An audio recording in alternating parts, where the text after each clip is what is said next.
I didn't say anything. And we are live. Welcome to the NBA Deeper Dive. It is Wednesday, January 10th. I am Josh Engleman. I'm joined by Matt Belman. We're brought to you by BetMGM. 8-game slate ahead of us for today. A little bit of news trickled in earlier that has opened up some value. It could get a little bit bigger. We shall see. But we're going to break down every game right now. So hit that like button, subscribe to the channel, hit the notification bell so you know when everything goes live, and celebrate a fantastic Wednesday where Liverpool knocks off Fulham. What's going on, man? How are you? Go Liverpool, I guess. I'm Yes. not a soccer fan, so I will root for your squad. Nothing. We were talking before the show a little bit how it's nice that these games start within an hour and a half of each other, and especially for news. Like, it just makes it so much easier. Yeah. 4 7 o'clock starts too. So like you get half of the news of this slate at 6:30. Well, hopefully 6:30. Right. That trickle is helpful as well. I love this slate. I'm very happy for it. Same. I don't like some of the guys that I have a lot of, but that sounds like a pretty common thing for me when we do this show. I feel like that's just NBA DFS these days. It probably is. You ready to break this one down? Let's get after it. Well, here we go, folks. Minnesota Timberwolves. 9.5-point dogs in Boston, 224 total. Wolves dropped their news a little bit earlier. Mike Conley out for rest. Rudy Gobert, questionable with left hip soreness. That little piece of information will dramatically change this slate. We already created a little bit of value in potentially Nickeil Alexander-Walker or Kyle Anthony Towns. Kyle Anderson, that's the person whose name I'm trying to say. One of those two guys is going to look good when we get a starting lineup, but if Gobert ends up out, it really changes up Minnesota. Yeah, it does. As of now, it's kind of hard to talk about because we just don't know about Gobert. The thing about Minnesota, which I'll say, which was kind of prevalent last night, like, they're not getting as much ownership as they should, regardless of if Gobert plays. Obviously, the numbers can change, but Towns, we saw coming in with leverage last night, same thing tonight. Right now, Kyle Anderson coming in with really nice leverage. So Minnesota's in a tough spot, but all of a sudden, if Gobert sits, then you've just got so many minutes and not even usage, but so many minutes opening up in the front court with Conley already out. So, yeah, I think that's really important news. If he's in, I don't think there's anything from Minnesota besides like the cheap guards that you're like, I really want to play. Yeah, if Gobert is in, so right now I have 28% Nickeil Alexander-Walker, shooting guard, small forward eligible, 3,800. I'm going with the expectation now that he is going to be the starter. I think your other option is going to be Kyle Anderson. He has played the most minutes of anybody on Minnesota when Mike Conley is off the floor. I just don't know if defensively that's the direction they want to go in a starting lineup against Boston. I think you might see Kyle Anderson be the lead creator on second units and then potentially close the game. And there's also the wild card of Jordan McLaughlin, who's been playing relevant minutes in the starting or in the rotation over the past few weeks. He's pulling 11% ownership. He's 4,200. Could very easily step into additional minutes if need be. We're talking about a guy that's like a 0.9 fantasy point per minute guy. Normally could look really good if he is the potential starter. I don't think it's going to be him. I think he just continues to maintain his backup role, but there are a couple extra minutes to go around in the backcourt. I care if he's the starter because obviously that means more minutes. Yeah. And I also think the ball's in his hands a lot more if he's playing with the second unit. So it kind of balances out. He's the guy I like the most here. Like, he's got an 18% chance of being optimal. You mentioned the 10% ownership. Like, give me those guys all day. It's not the sexiest play in the world, but he's 4,200 and could see big minutes tonight, kind of regardless of how this game plays out. Yeah. Otherwise, I'm not getting to anything until we get this starting lineup. I have 2% Anderson, 2% Towns, 2% Jordan McLaughlin. It is Nickeil Alexander-Walker as my main stand, but if Gobert ends up out, like the relationship between Karl Anthony Towns and Naz Reid immediately increases. I think Kyle Anderson at that point is guaranteed to be playing somewhere in that like 28, 29 minute range. We're immediately stepping into very different value for the Wolves. We're also probably looking at a team that's like an 11-point underdog in Boston. Definitely, but I still think you nailed it on the head when you said Naz Reid. Like, he's just not priced for that. So no, he stands out. And then, yeah, I think you're taking on more risk with like the Townses of the world, considering that they're going to be huge dogs. But Minnesota's also good. Like this should be a good game. Won't Yeah. be surprised if Boston rolls because it's Boston, but should be a decent game, I would presume. I'm excited to watch it. That's for sure. I don't want to watch San Antonio, Detroit. I can't watch Sacramento, Charlotte. Not that I would want to. My other option, at least from an entertainment standpoint, Washington, Indiana will be fast paced, but Minnesota, Boston is the only real basketball game in that 7 o'clock set. So that's going to be the one I get by default. I feel like Minnesota Boston's like actually not like the best game of the year, but on the upper tier of games, especially because they'll only play twice. The first time they met was a really good game. So that's actually like a good game. The others are just DFS games that no one will care about ever. It's weird because in terms of like a TV product, the number one defense against the number two defense is like a real shit game. And like Washington Indy is just an all-star game where it's nothing but a track meet of dudes running up and down the floor and scoring. So like if you're watching a game, like if I were going to a game, there's a case to be made that Washington, like depending on who you're going with, the Pacers Wizards game is more interesting than Minnesota Boston. I think like if I'm going with my wife, I'd rather go to Wizards Pacers. I agree because she doesn't, presuming kind of like my wife, like doesn't care who the players are. No, the appeal of Boston, Minnesota, not just that the teams are good, is that you've got Jason Tatum, Anthony Edwards, et cetera, et cetera. So I get why the TV draw would be there, but I'm with you. Yeah. You can make plenty of cases for those other games being much more aesthetically pleasing, if nothing else. So the Boston side of this one is kind of wild. We did get news for the Celtics. Drew Holiday available, Al Horford available, Kristaps Porzingis out. It created nothing for the Celtics. 1% ownership to Brown, Tatum, and Holiday. I don't have a single share of Boston.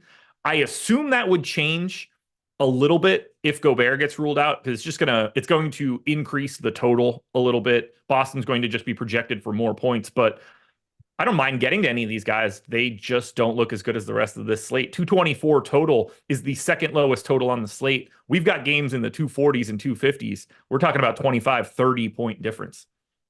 And only one guy's out for them, so that matters, but they're already so deep that like they just can replicate Porzingis' production with numbers. Like one guy's not going to do it.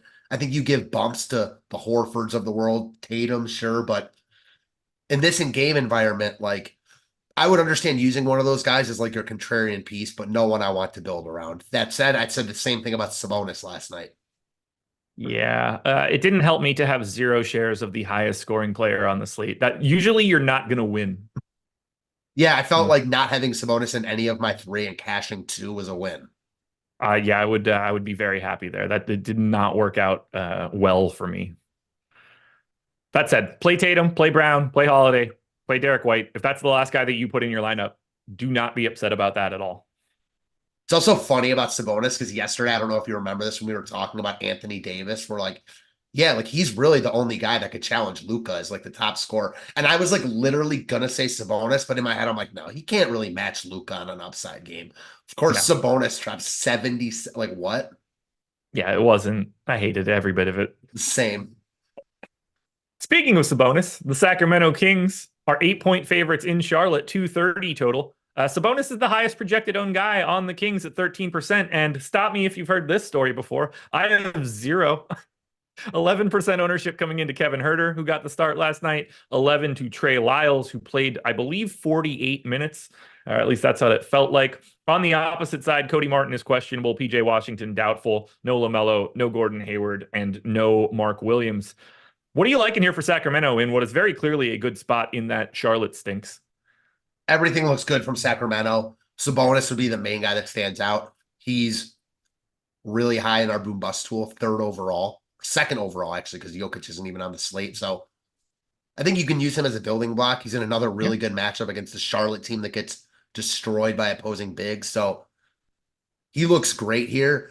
I don't think it's like a problem with you not having any, or if, I'm playing 1 lineup tonight or 3 lineups, like if he doesn't make my builds, just because there's other really good players to spend up on that I think are higher priorities. What he did last night does not change my opinion or whether I play him tonight at all, which I know is the same for you.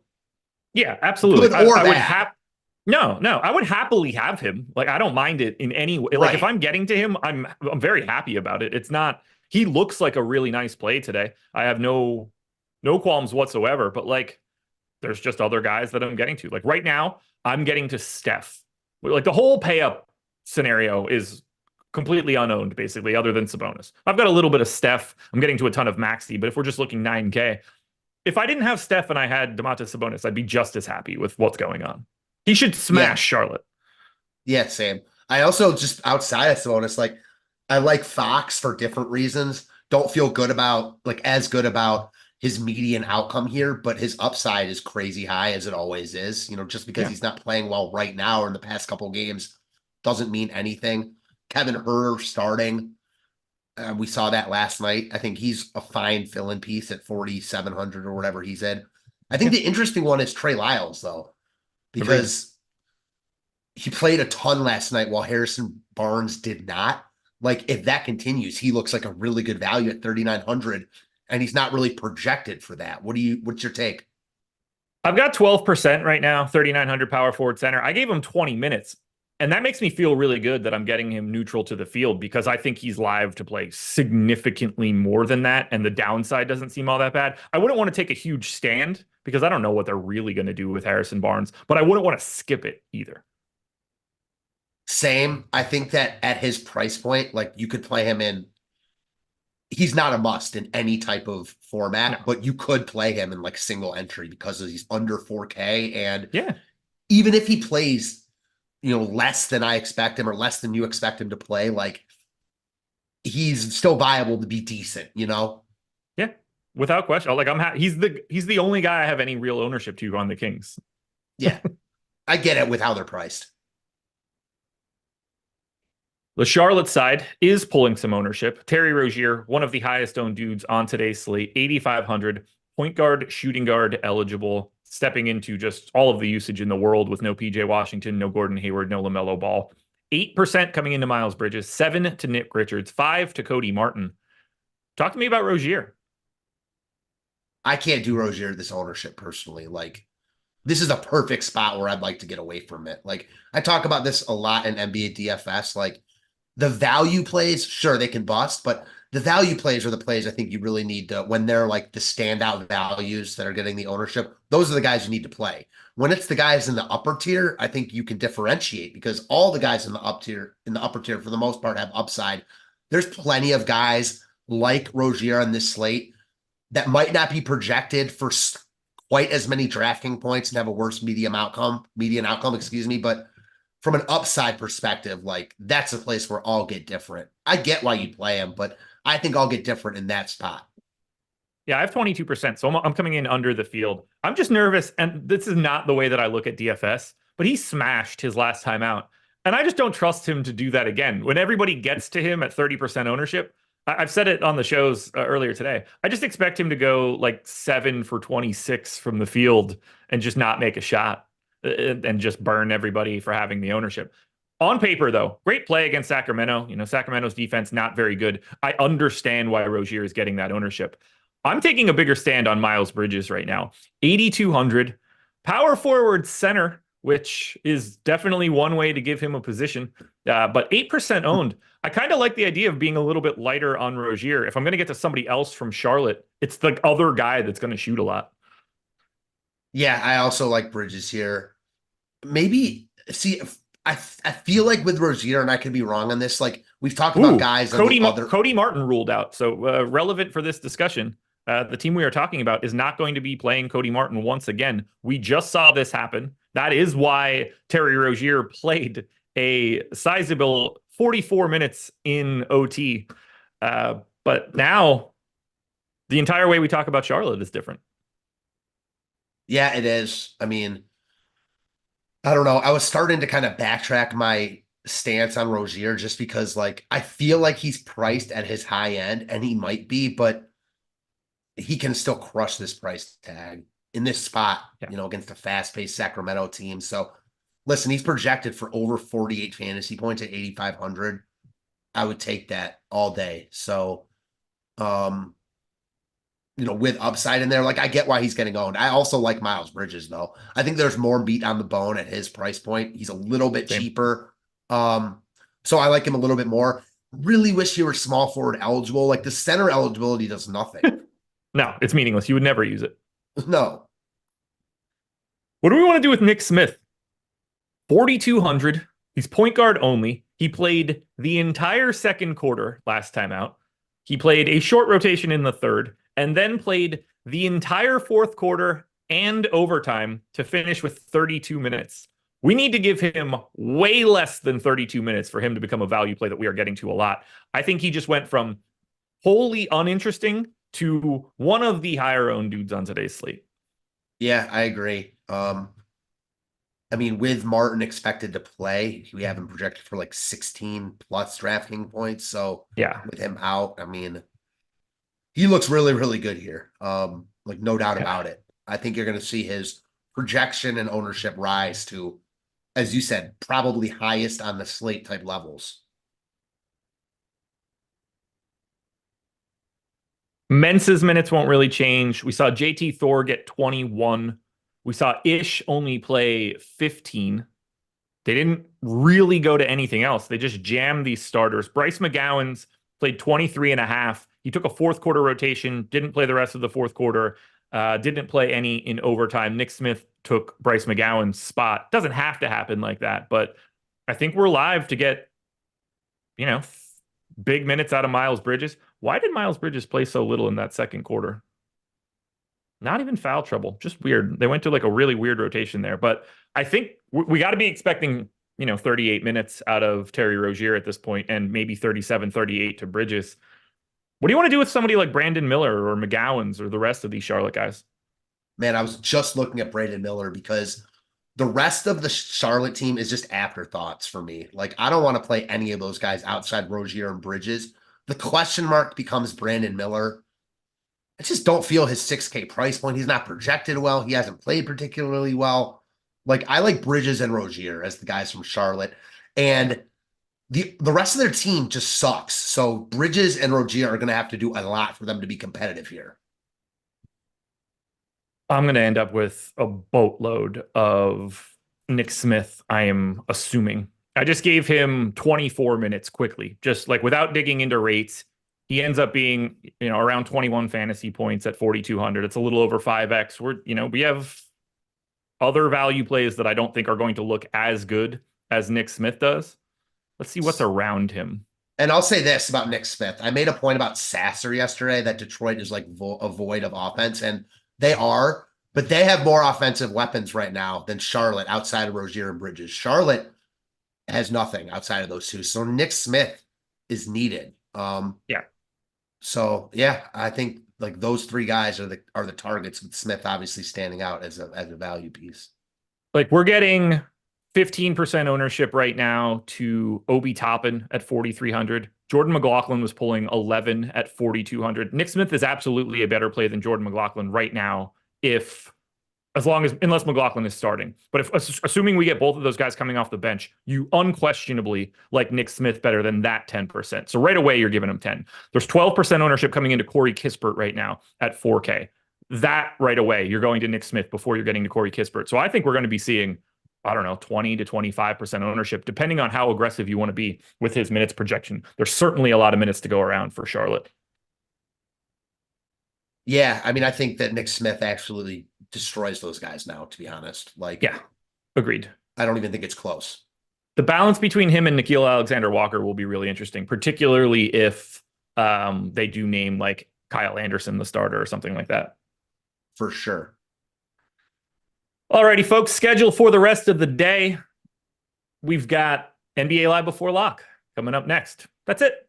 That's where it ends. We don't have anything else going on after that, but you should continue to stay on the stream. You should also hit that like button. We'll run that number up a little bit higher. We should look for 300 quickly if we can. Also, I want you guys to use our avatar. Go to stokastic.com/avatar, grab the logo for DraftKings, FanDuel, or Yahoo, for Owner's Box. Because if you finish in the top 3 of a contest with 5,000 or more entries, you get 1 month of whatever you want at Stokastic. And all you have to do is tweet your win at Stokastic HOF. Give us a screenshot of the lineup. Give us a screenshot of the standings. Show that logo at the top. We want to give you up to a $200 value of projections, ownership, contest generator, sims, lineup generator if you're looking for it. Whatever you want from us on the DFS side, you get it for a month, up to 200 bones. So sign up, stokastic.com/avatar. Ooh, the San Antonio Spurs are 3-point favorites in Detroit, 238 total. 19% ownership coming into Trey Jones at 5,800. He's 45% owned on FanDuel, which seems aggressive. Single digit ownership coming into everybody else on that DraftKings side. I've got a little bit of Devin Vassell, which works for me as like a GPP pivot. I feel like Trey Jones is a little over-owned. He's not someone I'm getting to. I also took his under on my Prize Picks video today, so I'm a little against him just in the grand scheme of things. What do you like here from San Antonio in what is a great spot against a Pistons team that stinks on a back-to-back? I think Trey Jones looks like the best like dollar for dollar play here. He's priced at a point where you don't have to play him, but given his new role, he looks like the best like value option on the Spurs. The other three main guys, Wemby, Keldon Johnson, and Vassell, I feel similarly about all of them. You know, if Wemby wasn't on a minutes restriction, he'd look amazing here. He's still been good from a DFS perspective. You know, you'd want a little bit more, but this is such a good spot for all the Spurs. They're priced at a point where none of them are musts, but they're all in play as lower owned tournament options. With a couple of them coming in with really nice leverage. The guy I'm interested in talking about, I should say, is Barlow, 3,700. Yeah. Like he's the guy playing the backup minutes right now. It's a great spot against Detroit. I guess more value has come out, so we don't really need it. Only projected for 16, and a half DraftKings points, but he was someone that kind of stood out to me when I first looked at the slate, I have to say. Yeah, there was a time where he would have been a pretty interesting like sneak option behind Wemby, but I think we're going to have too much value to really go to that level, especially at 7:00. I don't know if you want to lock in Dominic Barlow into a spot, but yeah, I mean, those minutes are there and it's not going to take much for him to have to play increased minutes if something breaks the wrong way. I'm with you. Side note, because I have to ask you this, because I've been harping for the Cavs got to trade Mitchell. They got to trade Mitchell because they're flirting with being in like the mid-tier of the NBA, which is the worst place to be in sports. So I have been, after Miami did not get Dame, they still want to start a pair with Butler, in my opinion. And one of my buddies just texted me, who we talk this all the time, that Miami wants Mitchell bad. Any chance we could get Hero and Jaquez? So I've said for a while that before the season started, give me Hero, Jaquez, Jovic, picks, whatever. They can have Mitchell. Now, I don't think that Miami deals Jaquez in a deal like that. No, Miami would absolutely not deal Jaquez. I think that they would deal Hero, Jovic, and picks, though. No doubt. I don't think there's any chance they would deal Jaquez. Same. Not for Donovan Mitchell. Good on a rookie contract. Yeah, he's too valuable moving forward for what they would need. He's the exact thing they need to like fill out rosters and not have like a giant cap hold for multiple years. He makes it easier to do things in the future. Agreed. Hero, absolutely. I mean, if you're getting Donovan Mitchell, it's because you're just getting rid of a shittier version of Donovan Mitchell by getting rid of Hero. At that point, it's Jovic and picks. I mean, as far as for the long term for Cleveland, I guess it would surprise me if someone couldn't beat whatever Miami has. It just depends on who wants Donovan Mitchell. I agree with that. I don't think there's that many teams that want him. There's just, who does he really fit with, Brooklyn is the answer a lot. I don't mind the thought process of the Knicks, but I certainly hate the Brunson-Mitchell backcourt for. So it's like what winning. Are those teams even giving, though? Like Brooklyn, you're getting better picks because they have all of Phoenix's picks. But from a player standpoint, like let's just say Jaquez could be had. Like they don't even have anyone close to that. No, not at all. I don't think the market for Donovan Mitchell is all that big in terms of like teams he would realistically go to. I agree that teams would feel good that he would stay long term. Also, I think it's those three teams, honestly, and that's it. If I'm Houston and I'm just like, all right, Jalen Green plus what gets this done? I like that kind of move, but I don't think Donovan Mitchell's going to Houston. Same, and because of that, I don't think Houston.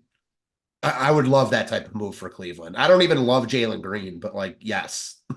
Yeah, and like there's got to be more there. Cam Whitmore or something has to be in that. There's going to be picks and stuff. But if you're just looking at it like, okay, Houston upgrades, at the very least, Cleveland takes this flyer on a former top 5 pick. Maybe they make that work a little bit better. But your point is well taken that like Houston's not going to do that because they have no confidence Mitchell will stay there, which not exactly. You have to know that he's staying.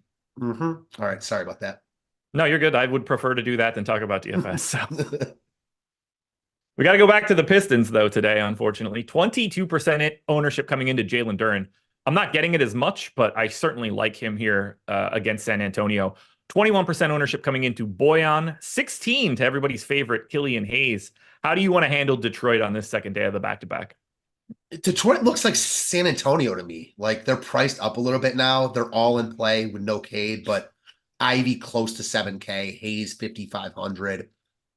This is funny, and I'm certainly not like building my lineups because of this, but this is the type of game I could see playing out so many different ways. Like either team rolling, wouldn't be surprised, or like a really competitive, high-scoring game where you just want a lot of pieces.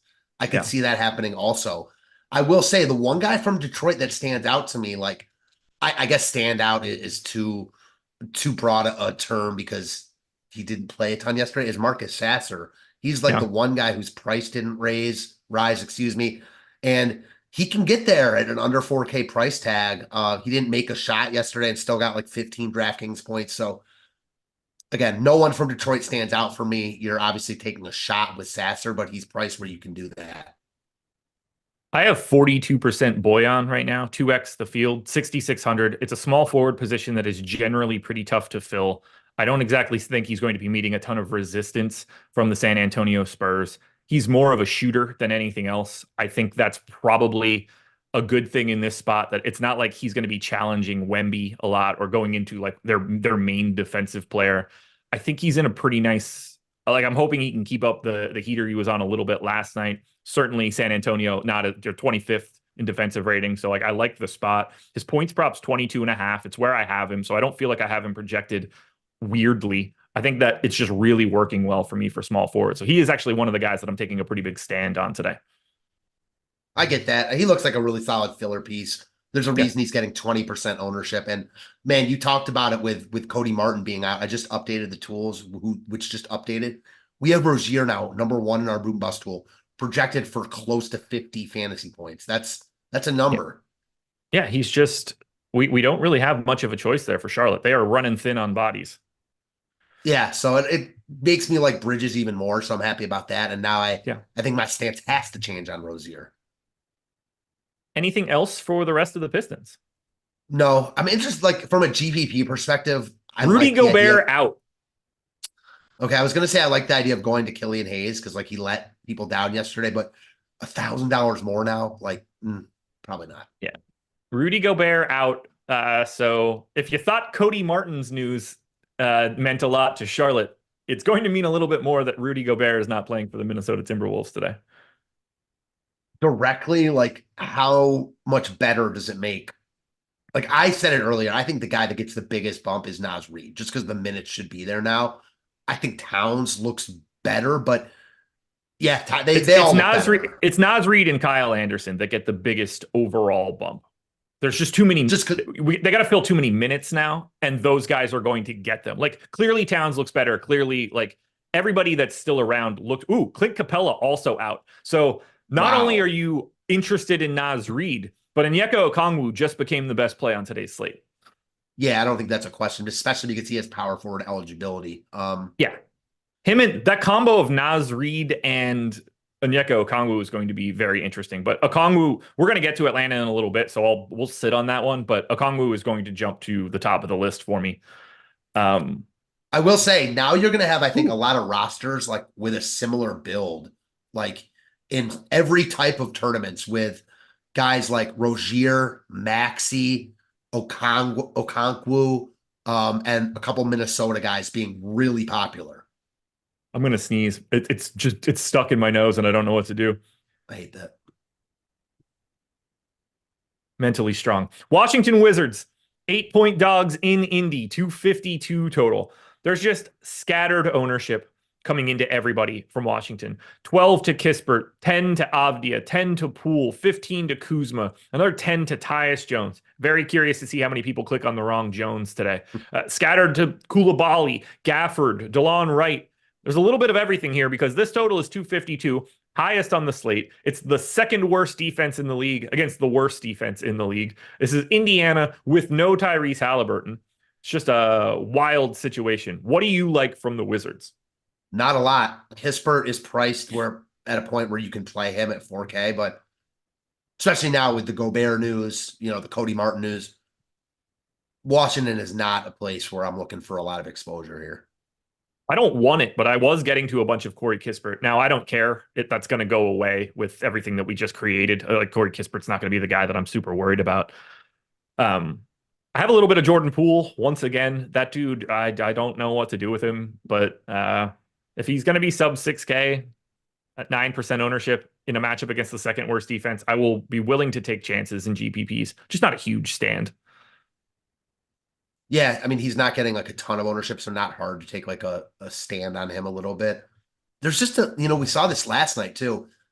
We hadn't been seeing this recently, but last night and tonight, there's just a lot of good plays on this slate. Yeah, there really are. And there are a lot of them to come up on this Indiana side. Yes.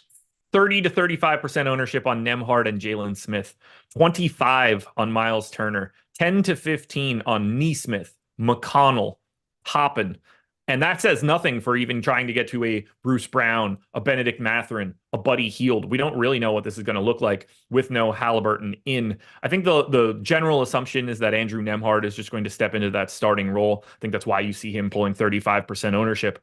I have a lot of this Indiana team. Big stand on Nembhard, big stand on Jaylen Smith, 2Xing Nesmith. I'm getting Toppin, I'm getting Turner. Not getting TJ McConnell, though. What are you looking at for Indy? All those guys, they all look really good. Like, I don't want to fill my roster with too many Indiana guys, but you get the bump of no Halliburton also facing Washington. Like, yeah, they're going to look good here. They've been priced up a little bit. McConnell a lot bit, but the other guys I think are fairly priced, and McConnell's fairly priced, presuming he's starting.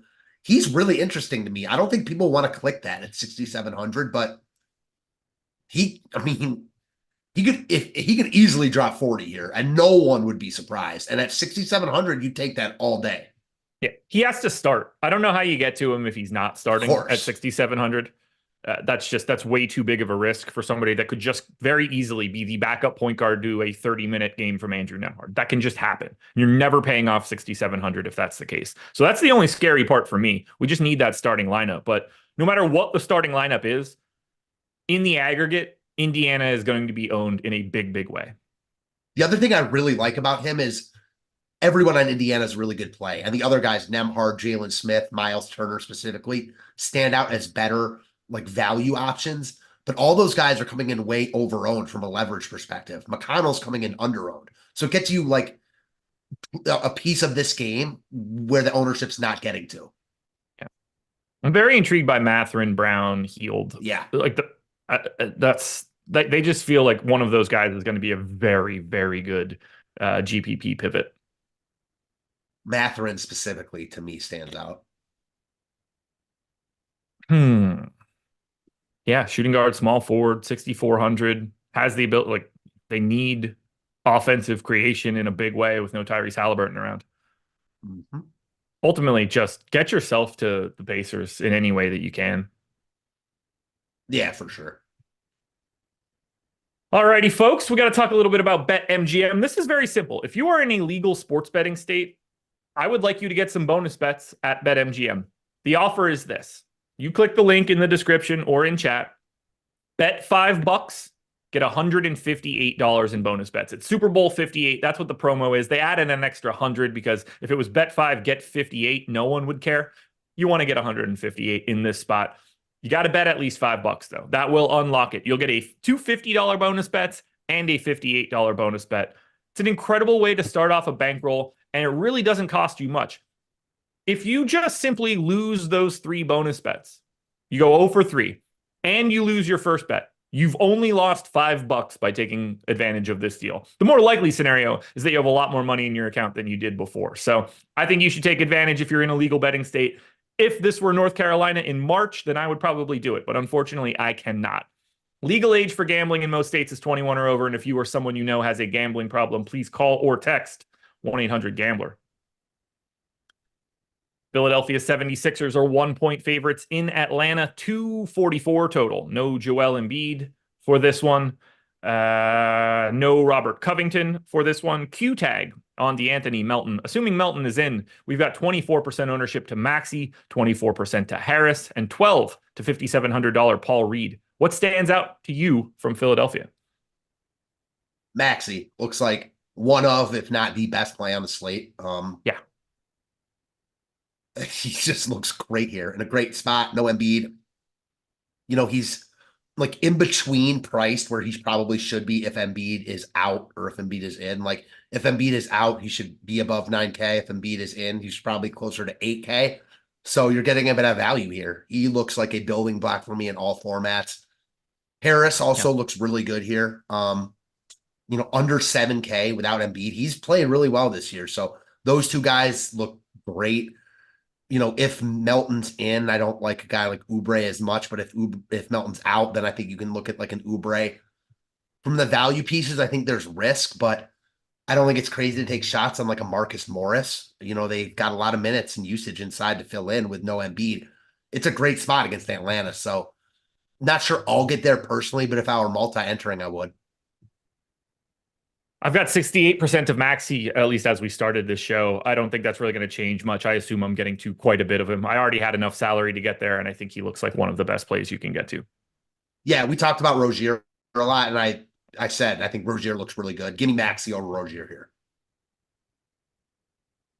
And I have 16% Harris. I'm happy to do, I understand why he's getting some love. I don't have much love for Paul Reed. I just don't trust the minutes. He's just as live to play 24 or like 20 as he is 30. Like they don't care if it's Bamba or not, or Marcus Morris or however they want to handle this. So I'm okay not having that ownership, but man, I really like Maxey. We're on the same page there. Sweet. Atlanta side, I am on an island, but I hope this island is around and doesn't get just sunk into the ocean by all of this new news. Single digit ownership to everybody except for Clint Capela heading into this game. Capela was 12% owned. I had 14 of Bogdanovich, 18 of Capela, 22 to a 5% owned Murray, 18 to a 6% owned Jalen Johnson. I had 22 to a 4% owned Onyeka Okongwu, 26 of Bay. I had some Trey. I was getting to a lot of Atlanta as like my sneaky GPP play for today. And now all of that's different because Clint Capela is out. Onyeka Okongwu is going to be the $4,800 power forward center starter. And I don't know how you just don't have like 1,000,000% of him. Yeah, like as good of a play as Hayes was yesterday, Okongwu is much, much better. Much, much better. Yeah. And Hayes was a really good play yesterday. So like that says something. Okongwu's just a lock. I don't care if he's 100% owned. Like you just play him. NBA DFS, as I've said often, is very projectable. I think, are we still waiting on Dejounte Murray news or is he in now? That's a great question. Dejounte Murray is also questionable. So that matters. Obviously, not even just for Murray. Like Atlanta's already in a really good spot here because with no Embiid, this game is projected for a lot more points than it otherwise would be with Atlanta, I think, favored here. So I think Atlanta looks good all over. They'll look even better if Murray's out with Okongwu, the only guy right now that's like a lock. They also have no Wes Matthews, no Garrison Matthews. So I don't know what happened to the Matthewses, but not great for them. Unfortunately, they spell their name differently, which is next level irritating when you're trying to type it and make sure that it looks correct. So annoying. I will say, I don't think this is like a call for single entry or a guy you have to play a ton of, but wouldn't be shocked if Bruno Fernando sees some minutes here. Oh, I think he's playing whatever minutes Onyeka Okongwu doesn't play. They're running out of bodies. There are no other centers on this team. Yeah, not really a guy you want to play, but just wanted to call it out. Mohamed Gai is also out. He does have what is a center-ish designation in my model. I don't know anything about him. And I think Atlanta can go Fernando small too. Here. They could, but I think you could take some shots in like the large field on Fernando here. Like 3,300 now projected for 18 DraftKings points, a little bit more than that. Like all of a sudden you get some Okonkwo foul trouble. Like there are ways where he is viable, if nothing else, at 3,300. That's all I'll say. I just went to 32 minutes on Okongwu with no rate changes. That is also going to be somewhere in the neighborhood of like 30 fantasy points, which at 4,800, we're talking like 6+X. He's going to be 50, 60, 70% owned. Unequivocal, amazing play. Does this change everything for Atlanta for you otherwise? Do you like the other guys more now? No, I mean, not really. Like, I don't think it hurts the other guys, but I'm not playing a Trae Young because Clint Capela's out, you know? I'll still, like the minutes for Jalen Johnson and Saddiq Bey get really interesting. Here's what gets crazy for Atlanta. Man, we are going to be running so long, but we have two games that we won't really talk about too much later on. I want to pull up the rotation from that last game, Orlando at Atlanta, or vice versa. They basically had a 7-man rotation. They played 9 guys. Garrison Matthews played a minute and a half.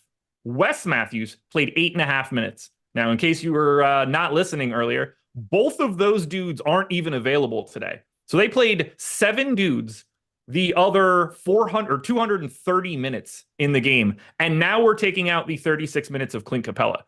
I think we are very live to see Trae Young, Dejounte Murray if he's in. Now, if Murray's out, I think you get to everything from Atlanta. But Trae Young, Murray, Jalen Johnson, Saddiq Bey, I think those guys are probably all earmarked now for like 38 to 40. This game could get funky too with no Embiid. Like I'm thinking about what you said about Fernando. I wouldn't be shocked if he doesn't play all the minutes Okonkwo doesn't play, depending on what Philly does. We've seen Philly not be opposed to taking Reed out like early. If they do that, and all of a sudden it's like Marcus Morris at the 5, like they can put different guys on Marcus Morris. Yeah, for sure. We got to be really ready for like 3K Trent Forrest if Dejounte Murray is out. Yeah. I don't want to mean that, but like I kind of mean it. Or just whatever a Seth Lundy is. Is Kobe Buffkin like dead? Like what's his deal? He is out. He is with the G League team. Okay. So, and the only other guy that I see on their roster that looks like a real person, I don't know what a Miles Norris is. He might not actually be on the team. I guess when I said, I guess we're going to see some Patty Mills if Murray is out. I don't think they could play Patty Mills and Trae alongside of each other all that much, but. What a random team for Patty Mills to be on right now. Well, they probably thought they were going to be better than they are. True. The moral of the story is this, guys. Play a lot of Onyeka Okongwu. No doubt. Don't play much from Oklahoma City. Highest owned guy heading into this show was 7% Isaiah Joe or 7% Shai Gilgeous-Alexander. Those are two quite different plays. I didn't have much for OKC before. I certainly wouldn't be surprised to see a lot more of Shai, given the amount of value that we have now. I don't really like much of the Thunder. Same. I like, Shai is Shai. My biggest problem with him is the other guards. Like there's other really good guards that I think look a little bit better that are like Rozier and Maxey specifically. So, yeah, there's nothing from OKC that's a priority at all. Yeah. But, 10-5 Shai with all of the value in the world, particularly coming in at forward and center, whether that's Naz Reid, whether that's Onyeka Okongwu, like we've got value spots at big man positions that can free you up to getting to pay up Shai if you need it. There's so much value. I mean, Nick Smith, who seems like hours ago we talked about. Yeah. I was thinking about this when you said Indiana, and the last thing you said was like load up in Indiana, which obviously is a correct statement. But I could also see like someone making one lineup tonight without having any Indiana. And I don't think that would be wrong. No, there's going to be enough value in so many different spots now that between Minnesota, Charlotte, Atlanta, you could easily get Philly, to like the Philly pieces. Yeah. Yeah, for sure. Detroit. Mm-hmm. Don't think I'm going to be getting too much on Miami, but they're all sort of you're either getting to certain guys a little bit or not at all. It's 10, basically 10% ownership to Bam Adebayo, Jaime Jaquez, Josh Richardson, Kevin Love, and Tyler Hero. I've got a little bit of all of these dudes, but 8th in defensive rating for the Thunder. They do play a little bit faster, so it's a better spot for Miami. I like scattering that just because of how many guys they have out, but I don't see anybody on Miami that I just immediately want to get a lot of. Same. I think Hero's probably priced the best for like his tournament upside. He certainly has that in him at 7,900, but from a general standpoint, I think you're making a mistake to focus on this game as opposed to quite a few of the other ones we've discussed. Let's get to this next one. Houston Rockets, not a lot here either. Houston Rockets are 4-point dogs in Chicago, 216 total. That is 8 points lower than the second lowest totaled game for today. 16% ownership was coming into Alperen Şengün, single digits across the board for the rest of Houston. Still no Dylan Brooks, still no Tari Eason. You know, if you want to get to any one of the Houston starters, I don't mind it, but this is a matchup against the slowest team in the league in the Bulls. And all of the pricing on Houston is pretty stable. Yeah, I feel similarly about this whole game. You could make a case for some of the Bulls guys with their pricing, but Houston side, you know, if you want to pay up for like a Şengün, always you can do that, but like nothing about him tonight stands out. So Houston, from a general standpoint, is not a team I'm looking to get exposure to. I have 8% of Cam Whitmore. That's the most I have of anybody on Houston, which is going to obviously go away immediately with all of this new value. But that's the kind of thing I was getting before, if anybody's curious. For sure. Then on the Bulls side, they're actually kind of confusing because we don't really know what they're going to do from a starting lineup perspective. We saw what are normally the starters playing like big minutes off the bench. You've got Zach LaVine now sitting at 6,700 with shooting guard small forward eligibility and only 8% owned. Not that I like the matchup or anything, but we're starting to get to a point where if Zach LaVine just plays at his normal accepted rates, 6,700 for a guard forward is a ludicrous price tag. I don't know what to do there. I like Caruso a little bit at 5K in that he's unowned, and when the game is competitive, he will close. So that is mildly interesting to me, but I think the main takeaway for Chicago is I think it's just hard to do. Real hard to do. Like their prices have been dropped, so it makes them a little bit appealing, but excuse me, even projection wise, they don't like stand out at all. They don't look good. Tough matchup for them. If you want to take the shot and be like early to the party on LaVine getting there and playing more minutes, I get that.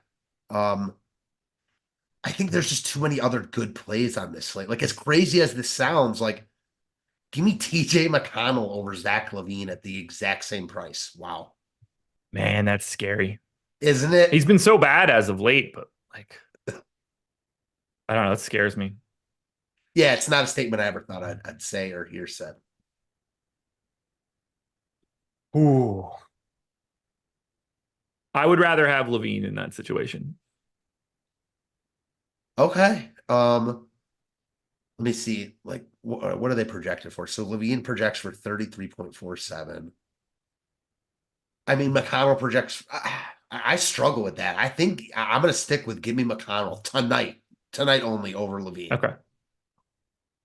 And that we're talking about if McConnell's coming off the bench, right? Right. If he's starting, it's McConnell for me. Oh, okay. Oh, I thought we're talking about McConnell starting. Like, no. If McConnell's starting, it looks so much better. I will say about LaVine though, one thing like that goes to his favor is the small forward eligibility. McConnell's only a point guard. Talked about it with Shea. I mean, there's just a lot of them. There are. But yeah, this Houston-Chicago game is a pretty difficult game to get to with any sort of volume. No doubt. Before we get to the final game, before we round this one out, I want you guys to hit the like button. Obviously, that helps me out a ton. I like seeing that climb. We should be over 300 by now. I don't think that's a tough ask. Now, what we need to talk about is off the beaten path a little bit. This is an NBA show. I get it. But I want to talk a little bit about the NFL. We have a promo for you guys for the playoffs. The promo code is DRIVE. If you want our NFL Sims Max package through the rest of the Super Bowl, It's $99. If you get this package and use that promo code DRIVE, you also get free access to the PGA Sims that just dropped. That access will exist until January 21st. So not only do you get in for the NFL for the playoffs, but you get to take a sneak peek at that PGA Sim if you're interested in golf. I say check it out, guys. It couldn't get it much easier for you. $99 for everything you're going to get throughout the playoffs is a hell of a deal. And we all know the NFL playoffs are going to be more fun than just regular slates. You get to watch mostly good teams. Amen to that. I don't care what yeah. happens in the NFL playoffs. I would be with you, except the Browns play on Saturday, so I'm invested. Who do they play? Houston. No idea. Go Joe Flacco, I guess.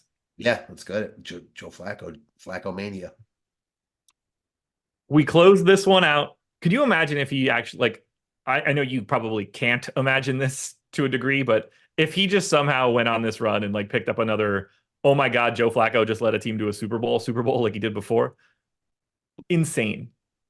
I heard a question asked recently to, I don't even remember, one of the shows, if Joe Flacco won a Super Bowl here, would it be bigger than LeBron winning the first title in Cleveland in it was 52 years, I think.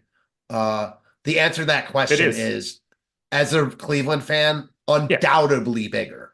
Cleveland's a Browns it's town. Football. Yeah. It's football. I mean, from this part of this is football town. Football country. It is. Yeah. They would, if you could go back in time and pick one, you could run that poll. The poll is predominantly NFL Super Bowl. People care about the Cavs, if they're really good. Other than that, they don't give a shit. The Browns, they're going to the dog pound and the Muni lot every Sunday, no matter what. Yeah. Oh, man, craziness. Final game. New Orleans Pelicans, 2-point favorites in Golden State, 234 total. The highest owned guy on the New Orleans Pelicans as of this moment is 2% owned CJ McCollum. Now, that could change a little bit. Zion is questionable. Jose Alvarado is questionable. But if those guys happen to play, this team doesn't appear to look great. Priced up. All these guys got big price increases. McConnell was sitting under 7K for a while, now close to 8K. Ingram 8,500.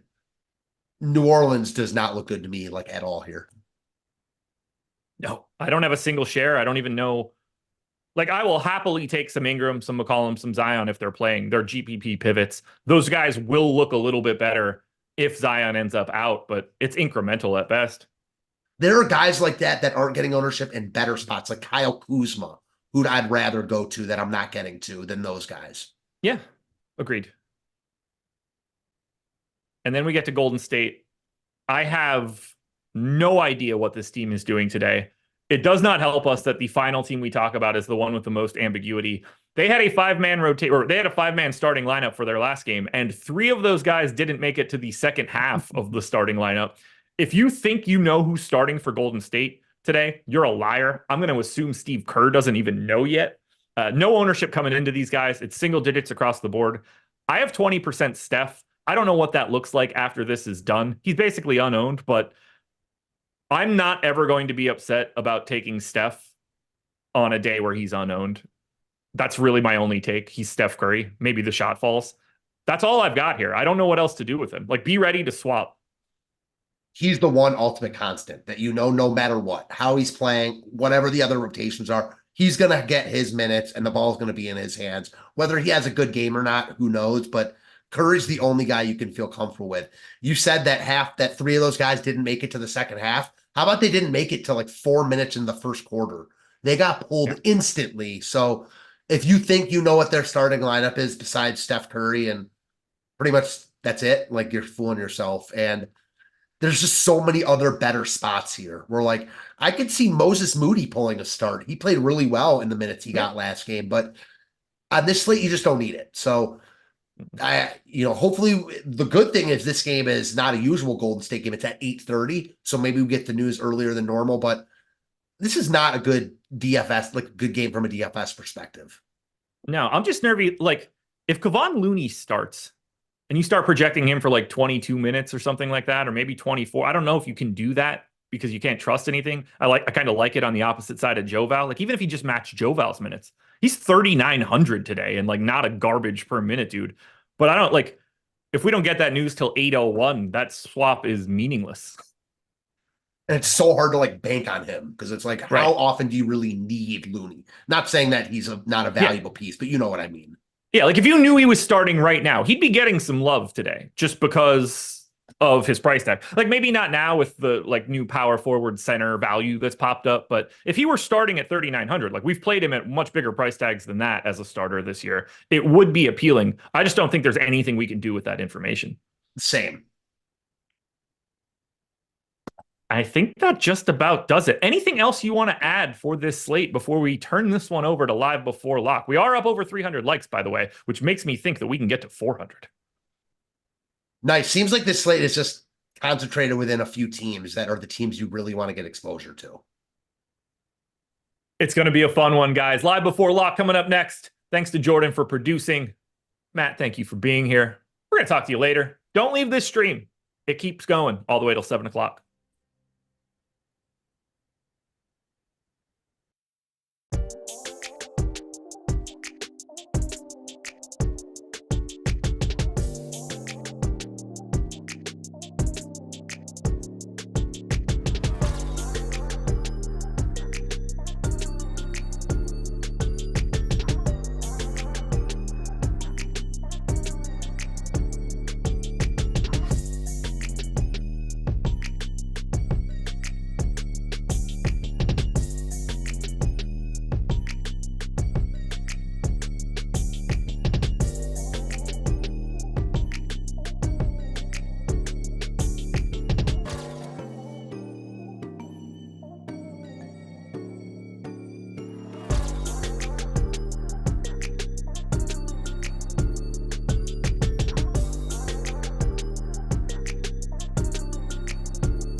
What is happening, everybody? It's time for another NBA Live Before Lock, Wednesday, January 10th. We've got a very, very exciting new thing that we're trying out on the show that we'll be talking guys through as we go here. We're sponsored by BetMGM. If you guys could be so kind as you come in, like the video, subscribe to the YouTube channel. And here's something new that we're trying on the show. We have with us today Lee B. Calicor, if you guys are familiar with him over on FanDuel. He's been crushing as of late. Lee has won some GPPs actually in back-to-back days over on FanDuel. And also, he, alongside Rich, power our projections here over at Stokastic.com, or player projections or ownership projections.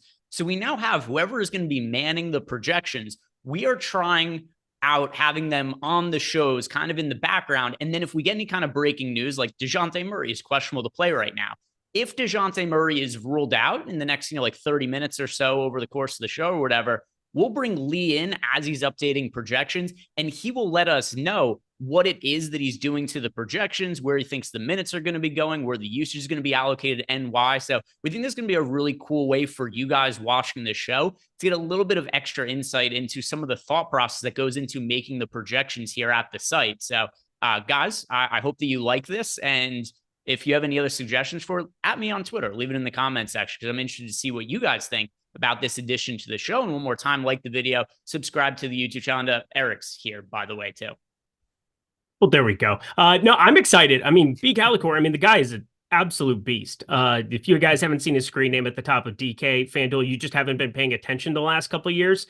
One of the best in the game, somebody that, whenever you go through the post contest sims, somebody that you want to be pulling up from time to time, because he's one of those dudes. He's one of those dudes. Yeah, and also people seem to be concerned in the chat. They're going, does this take away time from making fun of Eric? Absolutely not. That is not anything that we will cut ways with on the show. There's no chance that will leave a single joke out of the equation making fun of Eric. I'm hoping Lee calls me an idiot at some point during the show to really welcome to the club, friend. Then that'll be the full initiation for him into our group. Do you have any barbs for me right off the bat, Lee? Do you have anything that you want to throw out there before we start?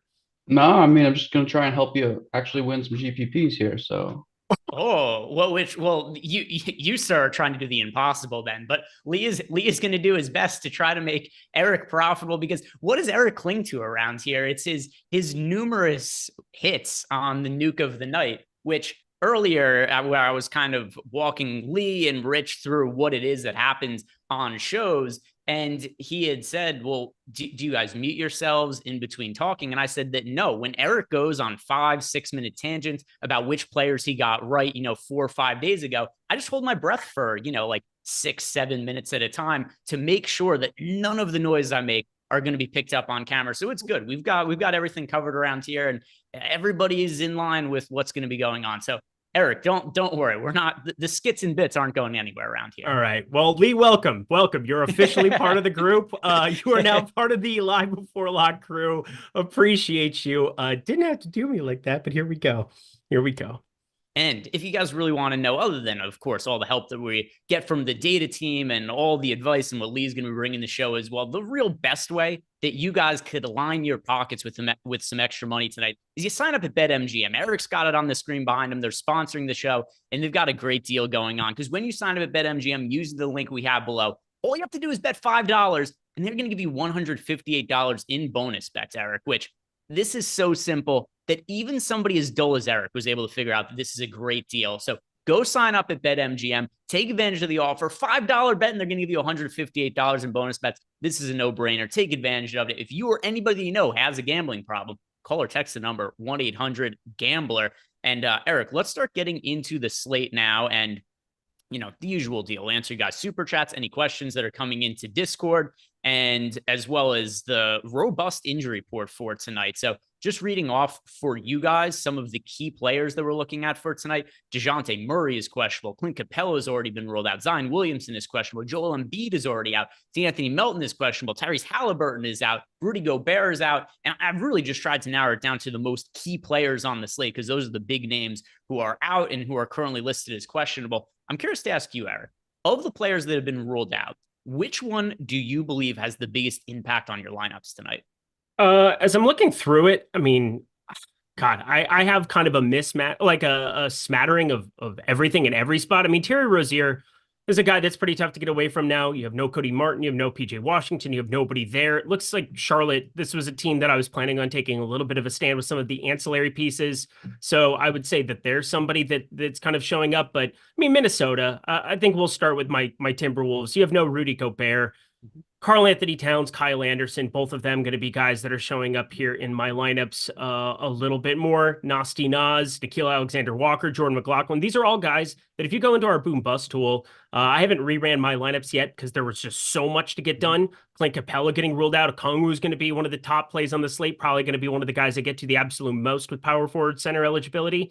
But I see 5 Timberwolves in the top 15 of the boom bust tool. I think that's pretty hard to say that isn't one of the ideal spots to target and narrow down to with no Mike Conley, no Rudy Gobert.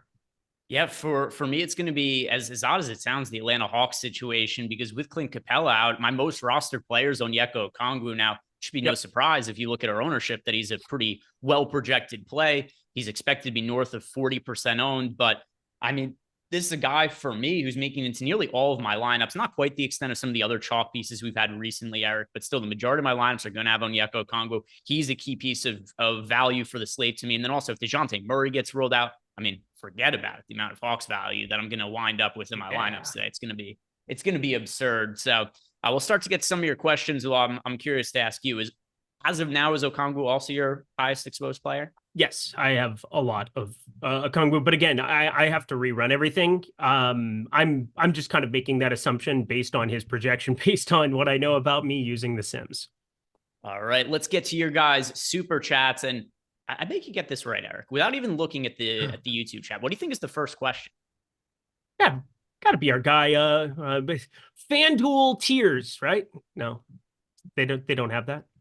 It's not FanDuel tiers. It's Ace of Spade asking us about the DraftKings tiers for tonight. So Ace of Spade, thank you very much for the super chat. As always, he is the honorary first. FanDuel always has tiers though, because, well, never mind. We won't make that joke. We love FanDuel. People on FanDuel have tiers because they've been losing to Lee every night, considering he's been winning all the tournaments lately. There it is. Ace of Spades super chat, favorite options for DK tiers. And Eric, there was some stuff we got right last night. There was a lot of stuff that we got wrong. Yep. One of the things that really did help me at least have not completely terrible, awful night was that I was on the right side of Domantas Sabonis. He was somebody I took a pretty big stand on last night. He ended up coming through for me. He had one of his best games of his entire career, put up, I think it was like 77 fantasy points. Tier 1, we have SGA, Domantas Sabonis, Trae Young. Of those 3 options, which way do we want to go for Ace of Spade? You tell me. I don't have it pulled up right now. All right. So I'm going to go back to my guy Sabonis for now, with the caveat of that if Dejounte Murray gets ruled out, I think Trae Young becomes somebody who's much more appealing to look at in tier 1. So couple of different options. And I do think we're going to have to kind of leave those caveats with a couple of these tiers today, just because there are so many players that are questionable on the injury report. Tier 2, really tight one. I mean, we've got De'Aaron Fox, Steph Curry, Anthony Edwards, Wemby in here. Of this group of guys, I'm going to be going with De'Aaron Fox, hoping for a bounce back game as my favorite all option. Now, with that said, if you are already playing Sabonis in tier 1, I don't really love Fox and Sabonis together. So if Dejounte Murray is out, I like Trae Young in tier 1, which moves Domantas Sabonis down, which means then I can more confidently play Fox in tier 2 if this all follows what it is that I'm going with. So like I said, there's a lot of different levers and pieces that are moving. So if we aren't going to end up going with Sabonis in tier 1, it's Fox in tier 2. However, if Fox does end up not being in play because we go to Sabonis in tier 1, then I like Steph Curry the most in tier 2. Tier 3, that is going to be Tyrese Maxey for me with Joel Embiid out. Tier 4, that is going to be Şengün.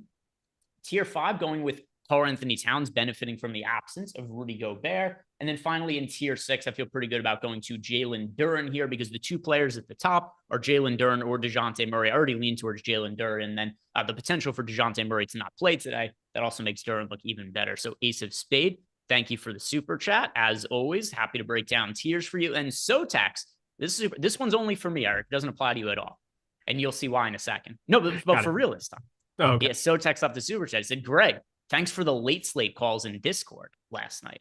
So there's no way that could apply to you. All the credit goes to me on this one. So Sotax, Thank you for the super chat. And if anybody ever wants access to the Discord, where pretty regularly at night, it's myself, it's Lee, it's Rich. We're hanging out in there all night. So as projections are updated, we're telling you guys how it's impacting our lineups, how we think it's going to impact the slate. And if you guys want to sign up and get access to our Discord, all the packages, there are links for them below in the description box. The most affordable package we have at Stokastic, it is the lineup generator package, less than $15. And that is something where it's going to build lineups for you, but then also you can make some decisions on your own. Like if there's lineups you don't like, you could trash them. You could also make some swaps if there's individual players you don't like, because our ownership projection and player projections are also included in the lineup generator, and that grants you access to our Discord channel as well.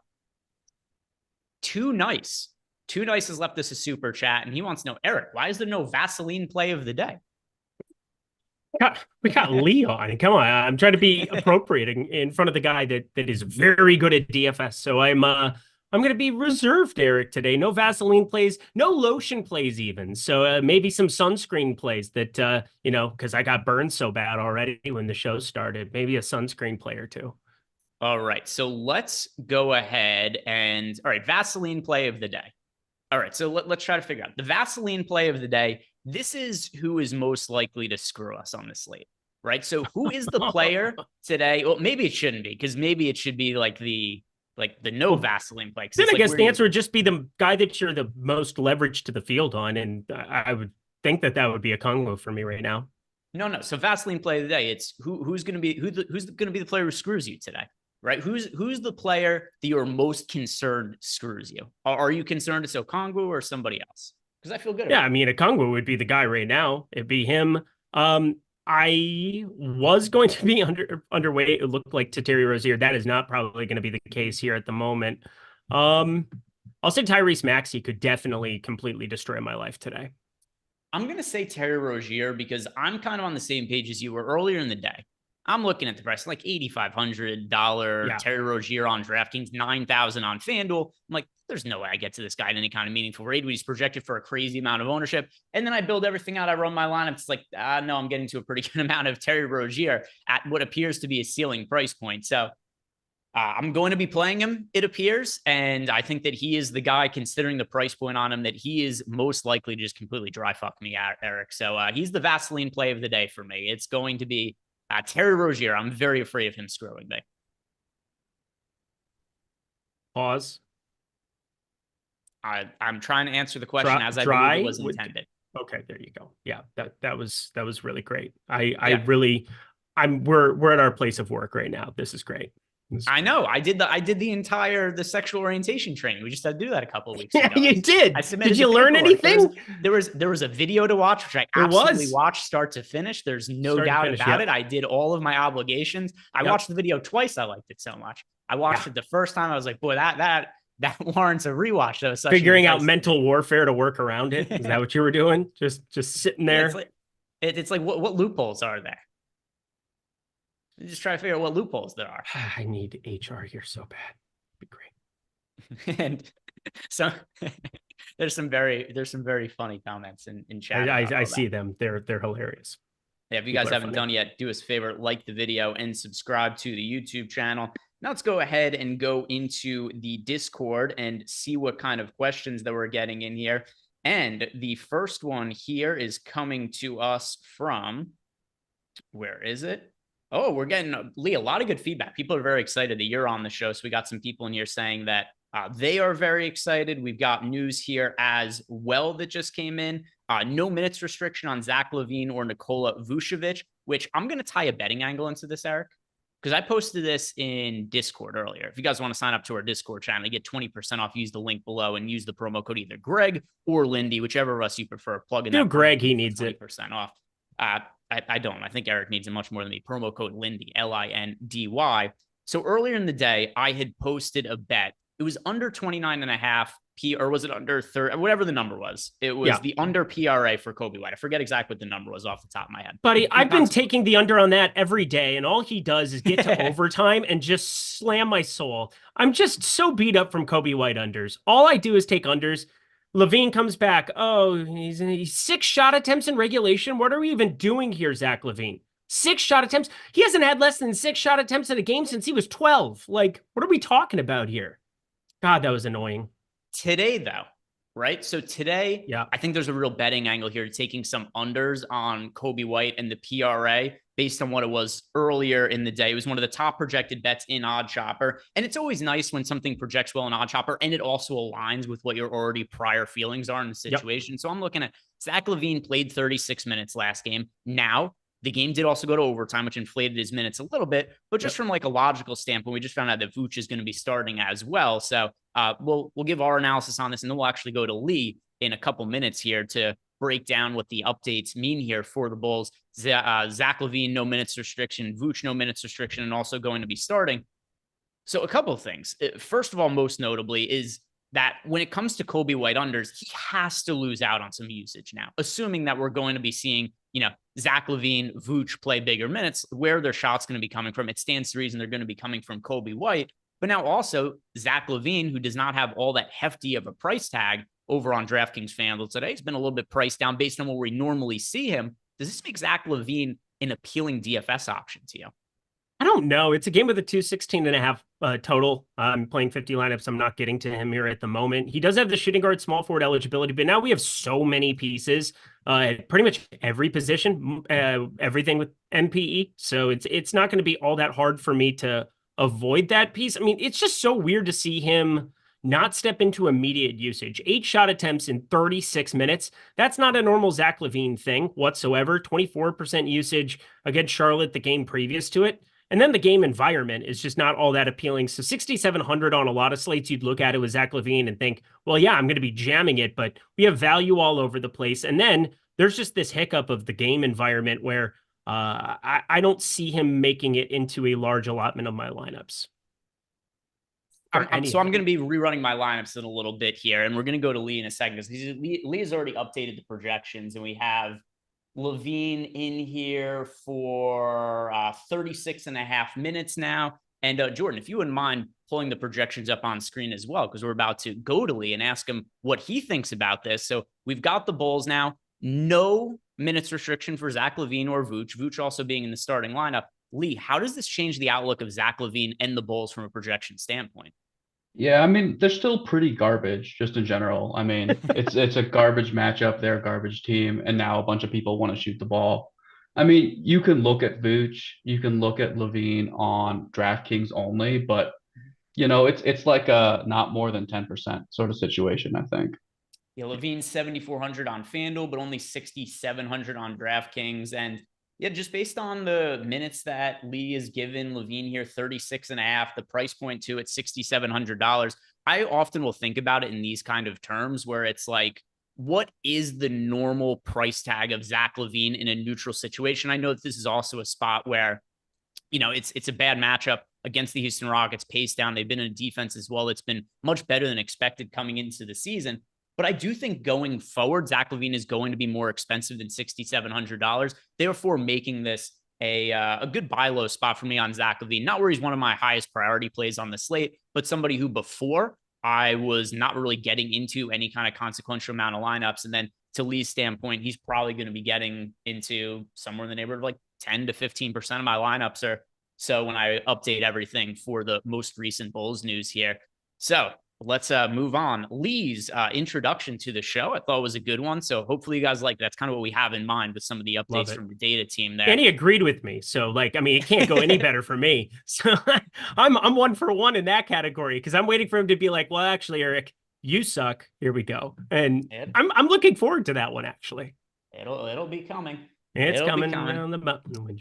Corey Shea wants to know top single entry plays position by position. And yeah, we could answer that for sure. And if we start at point guard here, Eric, who is your favorite overall point guard option on the slate? So this has gotten difficult for me because, again, I have been kind of on the I'm not going to do the Rozier thing. Andrew Nembhard is still going to be the guy I think I'm looking at.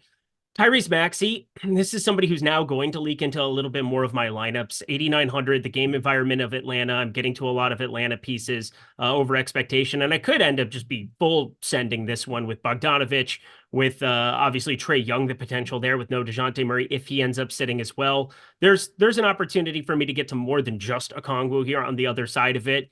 Philadelphia, we'll get to the center position too, because, Paul Reed, he's not as appealing now that we have some of the power forward / center guys that I think are going to rotate through my lineups more. That seems to be what it is on my first run now that everything's gotten updated on my end. But Tobias Harris, that's going to be somebody that definitely shows up in my lineups here as well. But Tyrese Maxey, I think, is now going to show up in more things based on what I'm seeing on my power forward center exposures. Point guard for me is Tyrese Maxey. Shooting guard for me is Andrew Nembhard. What do you got a shooting guard? Yeah, Andrew Nembhard going to be, it's him and Rozier.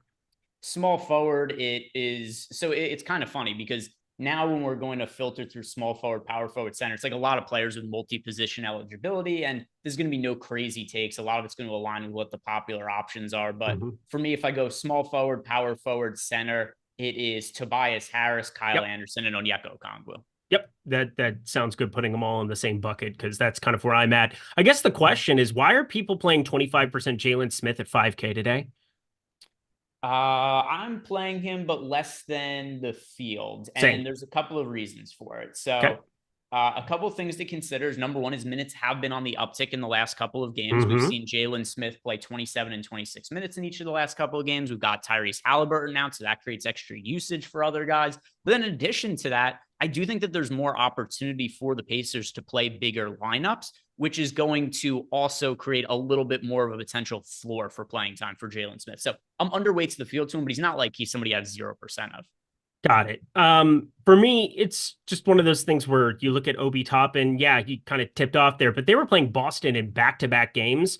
It feels like more of like what Boston was doing with some of their lineups to me, where you have Porzingis and Al Horford sharing the floor. Felt like Smith maybe got a little bit of a bump there. And now you're playing a Washington team that generally goes Kuzma, Gafford, and then Mike Muscala, who's pencil thin and, built like Greg. So I feel like, I feel as though this is kind of just a weird spot where you kind of have to look at what are those rotations. The game environment is obviously awesome. I mean, over a 250 total, the two fastest paced teams in the NBA, but Jaylen Smith is one of those guys, while we're talking through everybody that we love, I thought it'd at least be interesting to talk about somebody that I don't, and it's Jaylen Smith. Next question here is from Olrat14, and he's asking us a 2v0. So this is actually all right, so there's 4 different players he's considering. He's considering Love, Reed, Nesmith, or Kyle Anderson. So of those 4, so it seems like he could go with any of these. And he does say save money with Anderson. Kyle Anderson is one of my most rostered players on the slate. I think you should be playing Kyle Anderson.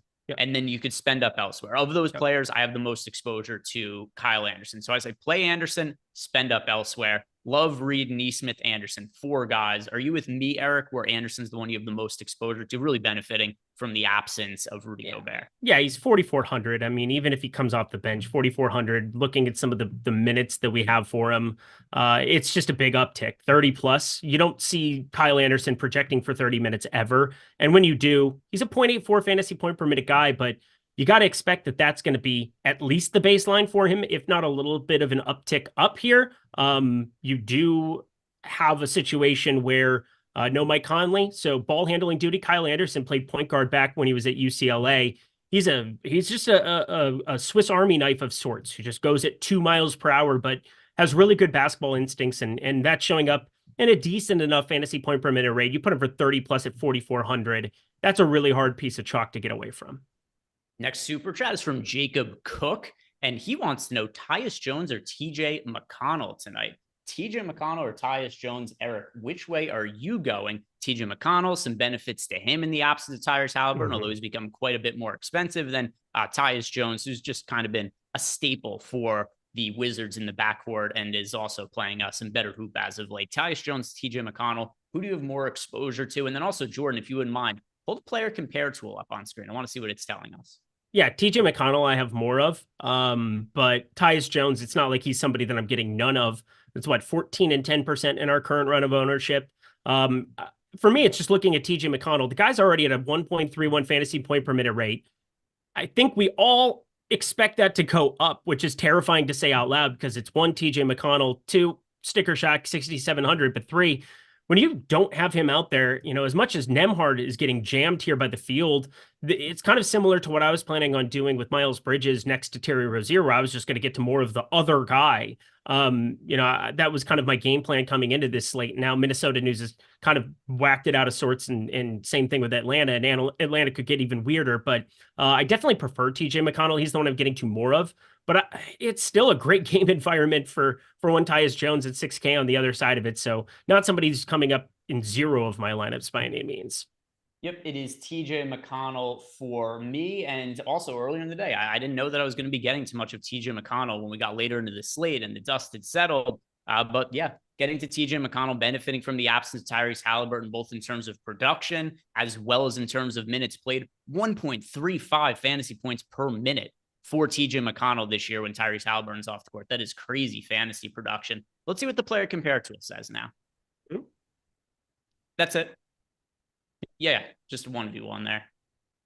Tyus Jones. Who? Tyus Jones. TJ McConnell. Data agreeing with us here as well, Eric, because we've got 60. I'm going to round that up to 69% on TJ McConnell, which is a can't miss number. So TJ McConnell. Yeah. He stays flossing in that candy paint, rolling, dang, sip and drink on an 84 swing. Yeah, not the way I would have answered the question, but TJ McConnell. That is the way to go there. Let's go ahead and look at the next super chat we have from Brian Ackerley. Brian is asking us, what do we think of Bruno Fernando? We don't talk about Bruno. No. I don't think I have any lineups with Bruno Fernando. I have zero. There's a lot of value on the slate. Like I understand where he's coming from a leverage standpoint. It's too thin, in my opinion, on a slate with so many options, though. Could someone ask Lee about TJ McConnell minutes? I would love to ask Lee about TJ McConnell minutes, but what's also nice? We have it listed on the site. So if you are a Stokastic sub, you can see exactly how many minutes we're projecting TJ McConnell for. I will give you a hint. It's not very much, and he's still grading out as a freak-tastic play. Yeah, so we have TJ McConnell in here for 24 minutes and just 24 minutes of TJ McConnell. Okay, hold up. Minnesota starting lineup. Nickeil Alexander-Walker alongside Edwards. Oh, it's actually exactly what we expect. Kyle Anderson, there we go. Wanted to double check that. Yeah, Nickeil Alexander-Walker, Anthony Edwards. We got McDaniels. We got Anderson, Towns. So no Naz Reid in the starting lineup. It is going to be Kyle Anderson with them playing smaller. So, I expected that, though. I mean, I already have a ton of Kyle Anderson. I don't really think this is going to change anything for me because I was already anticipating Kyle Anderson to start. But Lee, I'll ask you, we already had Kyle Anderson projecting well. Does this really change how you're projecting the team, or were you already under the assumption that Kyle Anderson was starting? Yeah, I was definitely leaning towards him starting. I think that people forget a lot of times that he plays a lot of point guard, or really he just handles the ball a lot. So it makes sense for him to come in here and handle the ball for Conley. So, all right. Well, we got an amazing piece of news here, Lee, and I'm going to put you on the spot right away because it's fantastic. It was the guy I was literally just talking about being overowned. Jaylen Smith is out for the Indiana Pacers. So when you're looking at projections for a piece of news that comes out of absolutely nowhere like this, 29 minutes before the slate, how do you start your process in figuring out what we do and why is Isaiah Jackson the key to today's slate now? Perfect. Yeah, I mean, that's pretty much it, right? So I start by just deleting the guy out, and we automatically have formulas that overflow a lot of the minutes and a lot of the production. And so you're immediately just thinking, okay, damn it, does Izzy have to back up the full 48 like him and Turner? And if he does, I mean, it's going to be stupid, right? So you'll go higher on Turner just because that you're not expecting Isaiah Jackson to get that much. But if you go 28-20 here or something like that, Isaiah Jackson is going to be completely playable. So you definitely have to start thinking about okay, Nesmith maybe low 30s type situation, and then maybe you start looking at a little bit more Mathurin. Does somebody really garbage start getting some minutes? Do they have to actually play Buddy Hield again? That type of stuff. So yeah, I was going to say Buddy Hield, kind of the guy who's been falling on hard times to a certain extent. I mean, 25 minutes, 31 minutes, but he had been at 17, 13, 21 there in recent times. It's very strange working through Indiana. But the first guy, as soon as Jaylen Smith gets ruled out, Isaiah Jackson, there's a really good chance that he becomes value du jour here as a result of it. He's 3,500. He's 3,500. I mean, DraftKings just absolutely fumbled it. But they've been doing great with pricing. And Isaiah Jackson was a guy who at least was like 4,600 as long as like 2 weeks ago. And now even in like a backup type role here, 18, 20 minutes of him, that's going to be phenomenal, right? Yeah, he's going to be the highest owned person on the slate on DraftKings. Okay.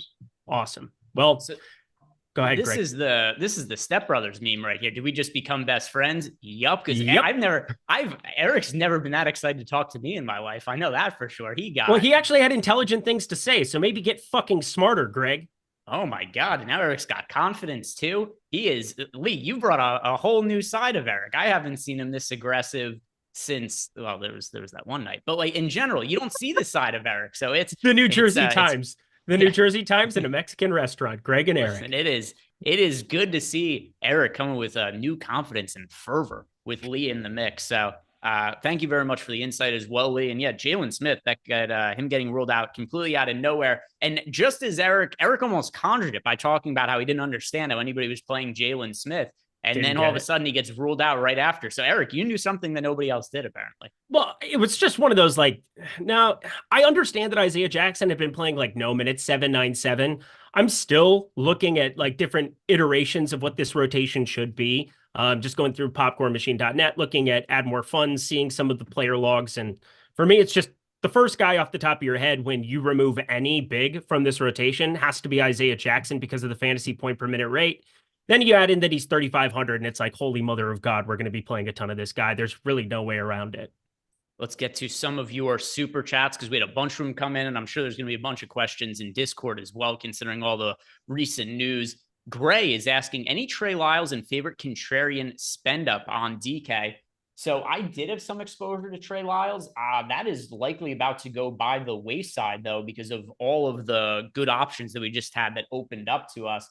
Especially from the Indiana Pacers here. So Trey Lyles was somebody who I think you could have considered as a little bit more of a contrarian option before, but there's just way better options. Now, if you're only playing one lineup, Trey Lyles would not be in it for me. And then he also wants to know, what is your favorite contrarian spend up on DK, Eric? We've got, and I think this is a very good talking point for this slate because we've got all this value that's going to be popular. But now we've got we've got ways to be contrarian by spending up. Who is the guy you like spending up for to make your lineups look a little bit different? God, I feel like such a floozy because it's going to be Domantas Sabonis. After yesterday, you called him from the clouds. 10K going up against Charlotte here. Charlotte's front court, not all that appealing. And Domantas Sabonis, very, very appealing. There is a definite ceiling there. 38 minutes yesterday, but gets this Charlotte front court today. He's only 13.4% owned. And when you just kind of look at how much value we have, for me, I just start sorting by raw points and I look at the positionality of certain guys. SGA, he's different in terms of like, oh, well, you know, he's 10-5 Oklahoma City, but you look at his game environment against Miami as opposed to Tyrese Maxey, who is legitimately 1,600 less. And it's like, well, I like Maxey. I could end up liking Trae Young more than just about everybody here. But at the moment, Domantas Sabonis, we're projecting right around 55.5 fantasy points here at Stokastic. Lee's got that listed down below. So like, for me, I see him. I see unlimited access to as many pieces of value at point guard, shooting guard, small forward, and power forward as I want. Yeah, we just got Isaiah Jackson, but like, give me the raw points here with Sabonis. Sabonis is one for me. I'm going to go to somebody else you just brought up, and that is we've got SGA projected for, what was the number? 8% ownership. Considering the amount of value there is on the slate, I don't find it all that problematic to pay up to get to SGA. And if we're looking at some of these guys at low ownership, you know, I'm going to go with SGA. We've got Sabonis also fairly low owned at 13%. So give me SGA at 8% as somebody who I've got double-digit exposure to and is likely about to go up considering the influx of value that just arrived for us. Yeah, I guess that makes sense too. Because I mean, yeah, Maxey's still the better play in terms of like point per dollar, whatever you want to look at for that. But again, I'm looking at pure raw points now because we can get to those guys. So like if it's Tatum, if it's Sabonis, if it's SGA, you should be getting more of these guys than the field at this point. Now let's go ahead and see what we have coming in next. And then cue up the animation, Jordan. I'm going to do one more super chat. Then it's Nuke of the Nighttime where we get to find out Eric's magic sauce for the slate. But first, Vish Ace One is asking us for the I don't know what that word is, but basically the Lotion play of the day. So he wants to know the Lotion play of the day, Eric. Who's going to get us some buckets? Who's going to put the Lotion in the basket? Isaiah Jackson. I mean, this is locking in 42 minutes, and I don't think people are going to get there the way that they should. 3,500. We've got him projected right now on our first update here from Lee, 25, just north of 25 fantasy points. That is such a low price point here for a guy that can walk into 20 minutes against the Washington Wizards and Mike Muscala. This is a great opportunity for him to just break a slate and perhaps lower ownership than what we're anticipating. I don't think it's going to be lower. The main reason I think that is, remember there was the Mo Wagner slate where the news came out like 8 minutes before, and we're like, that was shocking though. But I think that's a really good indication of how quickly people react to news now. I would be stunned if Isaiah Jackson isn't super popular.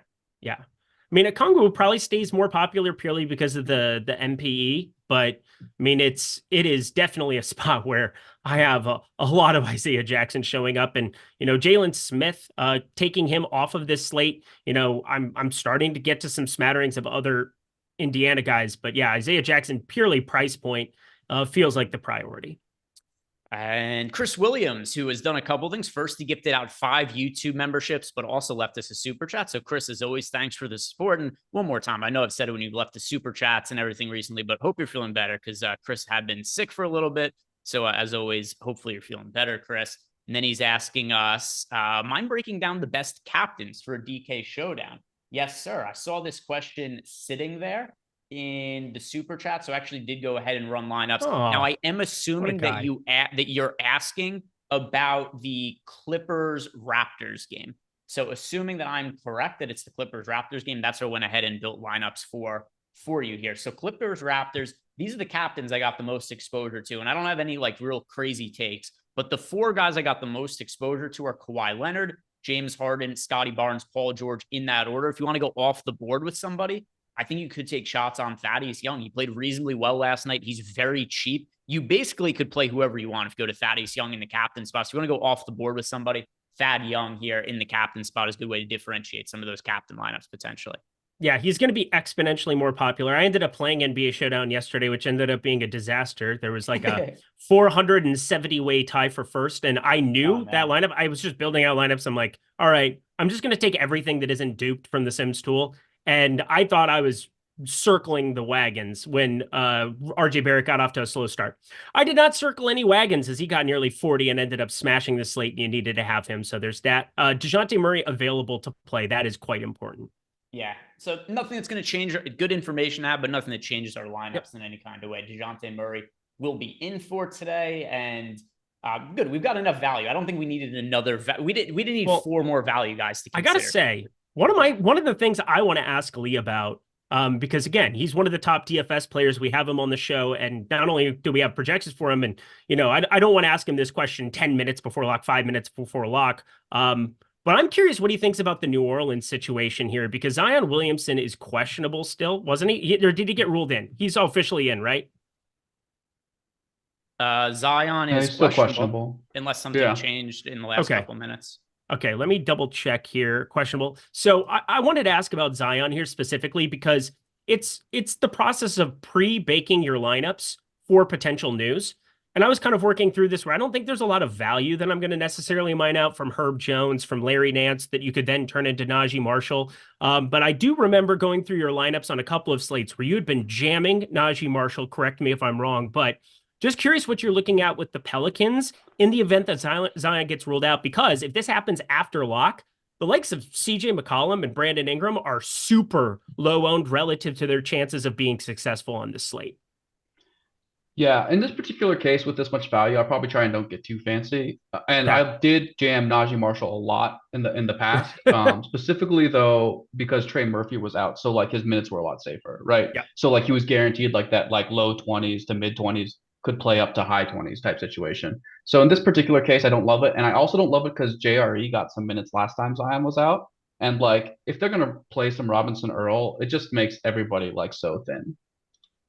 Yeah, I love that because it becomes very, very thin. Obviously, for me, it's just focusing in on those studs in McCollum and Brandon Ingram and trying to maybe have a little bit more pre-baked. If you go over to the boom bust tool, there's a little bit of positive leverage to be had for both of them. And I thought about maybe just baking in 5-10% of my lineups with those guys so that I have access to those ceilings without them. Obviously, it's Golden State, 234 total, kind of meandering compared to some other spots on this slate. And you said before the value is phenomenal, but feel like low-owned tournament guys that I just want to have a little bit more of than the field. Nothing crazy, but the shooting guard small forward, getting to Brandon Ingram, I mean, nobody's going to be able to get to them if this news comes out after that OKC Miami game and Philadelphia and Atlanta game lock, because Houston, Chicago isn't pulling a ton of ownership either. So wanted to at least ask you about that because I felt like that was something that felt like a potential leverage point on this slate for me.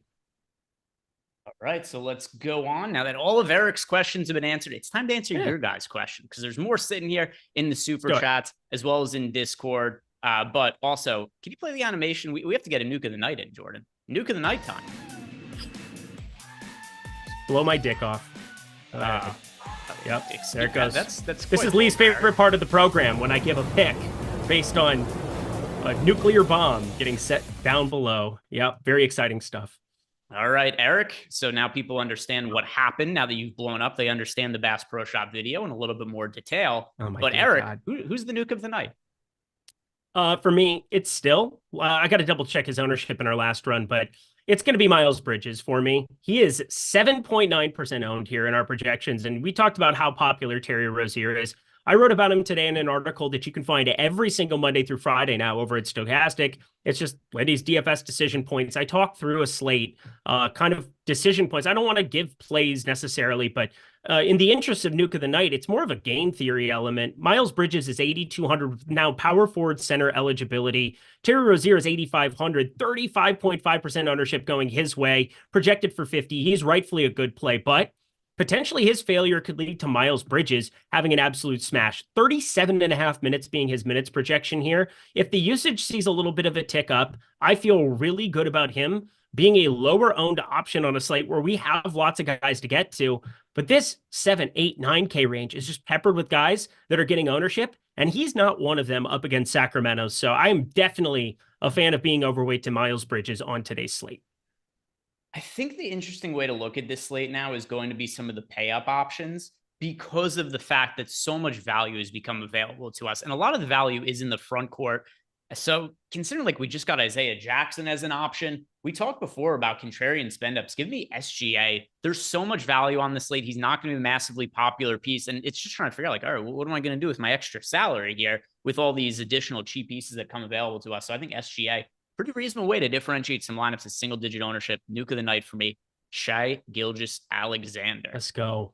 Some more super chats here. First, Brandon Wagner saying having Lee on here is badass. So Brandon Wagner, 1 vote for the yes column on Lee. And so far, Lee, feedback has been very positive. Lots of people liking it. He's fantastic. I feel like I have a spiritual guru that's in our midst that can guide me through the night and make me money for once. But Garrett Skiba, $5. You didn't read that super chat, Greg. I saw that. I didn't get there yet. I read them in order. Get there. Read it now. We've been doing this show together for 2 decades together, and you don't know that we read the questions in order. Say it now. Garrett Skiba is saying way to fuck up, Eric. He did not say that. You're a liar. You're a liar. You are not being honest. Go. He says way to step up, Eric. He got very excited. So here's the only thing I don't like about Lee on the show is how happy it makes Eric. It's the only downside here. I don't like seeing Eric this happy. This is not within my nature to appease Eric in any kind of way, but Eric is very excited to do the show with anybody who isn't me, apparently. So Lee, you've brought an immense amount of joy here to Eric's life, as well as people here in the YouTube and Discord channel. James Magruder wants to know $6,300 or less for utility spot. And is McConnell good for cash? Yes, McConnell is good for cash. Yes. So then $6,300 or less for utility. Who do you like most in that price range, Barrett? 6,300 for utility. Let me pull it up here. Hold, please. Is this one of those dead ranges where it's like I didn't think about it, but it's just dead? Yeah, it's a dead range. Absolute dead range. I like Bogdanovich probably the most. I mean, there's just like a potential upside that exists there. Obviously, he's pulling a lot of ownership now without the news that Dejounte Murray is now playing basketball, so it becomes a little bit less appealing to me. It's just a dead range. This is just like this 6K range is just not good. Low 6Ks is not a good spot. You should be able to build out lineups in cash that don't have anything to do with this range? My answer is Trey Jones, but I don't feel great about it right now. Yeah, that's way down there at 5,800. Yeah, that's the problem. Is you're leaving 500 in salary on the table, but I mean that is the guy that I'm going. I'm not saying to overhaul your lineup, but like you're never leaving 600 on the table in cash in this kind of a setting on an 8-game slate with unlimited value. So I would rework some things. If you just run like the optimal, if you just take a look at, I could give you something that's going to be a little bit better, but as I look at it, there's Nembhard 5,200. I don't have a single 6K player. The cash lineup is about as straightforward as it gets today. You should absolutely 100% not be playing anybody 6K in that range. I agree with that. If you're in a pinch and it has to be somebody, then I'm going to say Jones, but don't feel particularly great about it. And then he left us a follow-up question, which is best play at each position. So, Eric, we got this question earlier, but so much has changed since then. Like, we didn't see Jaylen Smith being out when we talked about this earlier. So, like, a lot of the core guys we still like, but this could alter some of our favorite players at each position. How about for you? Like, what has changed in terms of players you have the most exposure to at each position from the time we talked about this earlier? Yeah, so a couple biggies. Isaiah Jackson's the first one that comes to mind. He's a center that's now showing up in lineups. Miles Turner, somebody that I'm going to be getting to 6,800 a little bit as well. I don't really have a problem. I'm curious if you have a problem with having both of them in lineups in particular. That cash lineup I alluded to, running an optimal, they had both of them, and I don't think that's a huge problem in that kind of a format. Okongwu sitting there, that is obviously changed since just before we started this show. And then confirmation of that starting lineup of having both Na and Kyle Anderson, slow-mo, starting for Minnesota. Definitely something that's solidified those spots in my lineups. So, yeah, I mean, the thing that changes for me is that I have a bunch of Isaiah Jackson now, and that was somebody who I don't think I had exposure. I don't remember, but I'm going to assume I didn't have exposure to him before. If I did, it was nothing that was all that significant.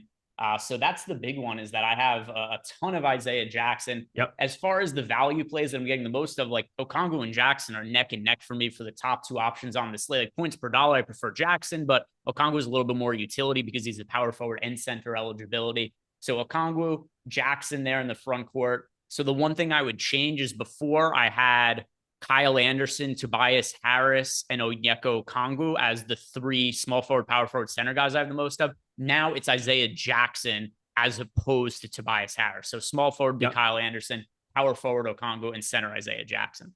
Yep, there you go. All right, let's dive into Discord, where I'm sure we've gotten some questions that have come in here. And let's scroll back here. And Cap and Capela wants to know one guy we like in single entry more than large field tournaments. And yeah, that is going to be SGA for me once again. Domantas Sabonis for me. We've got Maddie T saying she is new to Owner's Box. Best player 5,800 or under for Owner's Box. Yeah, let's pull up our Owner's Box projections and see what we have there. $5,800 or under for Owner's Box. See what that looks like. 5,800 or less. Best player to get to. You already got Jamal Murray. Paul George. Never mind. Paul George is in that price tag. Miles Turner. Miles Turner benefiting a whole bunch on every site now that we have the Pacers weaker in the front court. And that's right the price point of Miles Turner. Turner's $5,800. So go load up on him over on Owner's Box. Swaz wants to know, can we go over tiers? Yes, we went over tiers before, but I'll hit on it again right now. And we do have some updated information. So tier 1, Sabonis. Tier 2, actually, let's change it a little bit because I'm going to go with SGA in tier 1 so I could go Fox in tier 2 and not have to play the two Kings guys together. Tier 3, Maxey. Tier 4, Şengün. Tier 5, Karl-Anthony Towns. Tier 6, Jalen Duren. Next question here is Clyde had asked us, do we think Zion plays today? I'm not sure, but it's also not going to have a massive impact on my lineups. Yeah, I worked through it a little bit. I'm a tiny bit over on both Brandon Ingram and CJ McCollum, but we have so much ceiling now that even them getting a bump from like 36, 38 to 43, 44, maybe Brandon Ingram a little bit higher, like that still doesn't have as much utility because there's so much value. And I just want to get to a lot of raw points here. Next question is coming to us from Iron Maiden 2. Thoughts on Cat playing center today? It should help his rebound rate. The fact that you're taking Rudy Gobert off the court and now the starting lineup in the front court, it's going to be Karl-Anthony Towns and Kyle Anderson. Just applying some logic to this. Karl-Anthony Towns has to be more likely to grab more rebounds playing around Kyle Anderson than with Rudy Gobert. He's a good option. He does. Yes, he does. Good option tonight. Yep. Next question here is a super chat from Jake Lindland. Wants to know Anderson over Toppin. Toppin seems going a little bit overlooked here, according to Jake. So I think Toppin is a good secondary option, but Kyle Anderson's like a core play for me. Yep, agreed. So you should be playing Kyle Anderson, in my opinion, over Toppin more often than not. Yes, you should. Matty T then is asking us Toppin and Rozier versus Isaiah Jackson and Anthony Edwards. I prefer Jackson and Edwards. I do too. Tim Lee is asking, are we sleeping on the Spurs-Detroit game? Not really. Obviously, Detroit yesterday was a little bit under-owned relative to there were some smashes, specifically my guy Bojan having 22 points in the first 15 minutes of that game. But yeah, it's not as appealing on this slate as what I expected it to be. We've just had too much news in different places to send things into flux. And we play a salary-based game, and there's no way that I'm going to land on some of these guys in anything over the field based on what we have going for other spots. Let's see what else we have in here. Super chat from Charles Moran wants to know for a GPP. Oh, this is an interesting one. Kyle Anderson or Isaiah Jackson for FanDuel, Eric? Say that again? Kyle Anderson or Isaiah Jackson for FanDuel. So this is one thing that is pretty interesting about this. Isaiah Jackson, who already looks fantastic on DraftKings, his block upside on FanDuel gives him an incredible ceiling. Incredible ceiling on FanDuel. So I'm going to go with Isaiah Jackson there. Yep. I'm actually all right with that for sure. Let's see what else we have coming in. How are you doing on your lineups, by the way? I'm okay. I'm 5 minutes away. That's an eternity in NBA DFS. I'll be fine. Yeah, I've got everything being copied. Yep, me too. Over, and then we're gonna upload it. 98% Isaiah Jackson. Let's have a day, shall we, Lee? Let's have a day. Isaiah Jackson night. All right. Also in Discord, we've got a question here from Gelby. Gelby asking us, Maxey or Rozier, which one do you prefer? I do prefer Tyrese Maxey. Yeah, Maxey, I bet the under of his 32.5 points last night. He's at 31.5 now with it's minus 115 to the under, which is wild. But guess what? There's a lot of ways that at 8,900 in DFS that he can fill up a box score and be a useful piece on this slate. So like Tyrese Maxey a ton. Next question here. We've got Strixstein saying last man in 7,600 or less for utility spot on DK. 7,600 or less, last spot, utility DK. Let me look. 7,600. Dejounte Murray. Ooh, interesting. Is this just, I'm uploading my lineups right now before I take a look. Yeah, DeRozan and White are the two guys at 7,600. Then it becomes Dejounte Murray. Vooch at 7,300 as well would be right there. But I like the game environment. I like Dejounte Murray a little bit more in this spot with the MPE there. And Vooch, I just don't have a spot for there's so many other centers I want to play. So, but I know that you said utility. I would definitely be going, I think, that direction. But a lot of centers in my lineups, power forward centers. Is. I mean, the guy that actually projects the best here is Miles Turner. But yeah, that's quite a bit of salary you're leaving on the table at 76. But you should probably be getting exposure to Miles Turner. If not, I also like Jalen Duren quite a bit at $7,100. So those are a couple of guys who I think make the most sense there. We've got Andrew Jennison is asking us, am I getting to any of Troy Brown Jr.? I'm fairly sure that's no. If it is, it's not on purpose. Yeah, it would be complete accident at this point. Let's see. Troy Brown Jr. No, I do not have exposure to Troy Brown Jr. tonight. Super chat from Jake Lindland for the 888. He's asking us Tatum and Toppin or Bojan and Kuzma. Tatum and Toppin. Yeah, it's got to be Tatum and Toppin. Tatum's another one of those guys where it's, like a relatively contrarian spend up option. Those are the guys to mix into lineups tonight with all the value available. So Tatum and Toppin, that is my answer there. Madub T wants to know Trey Jones and Hero or Nembhard and Rozier. Nembhard and Rozier, pretty easy there. And then Rocky Raccoon is saying, it looks like people are getting to everyone but Edwards on Minnesota. Thoughts? Yeah, I think that there's better value on, and this isn't even like any kind of diss on Edwards for tonight. There's just so much value elsewhere on the Minnesota Timberwolves, and he isn't benefiting in the same way that other players are. Yep, I'm with you. All right. We have answered everybody's questions here. If you guys haven't done it yet, like the video, subscribe to the YouTube channel. We've got a deal going on the site that we had. It's just a whirlwind of news. So I didn't get to tell you guys about this yet today, but we're about to now. Don't worry.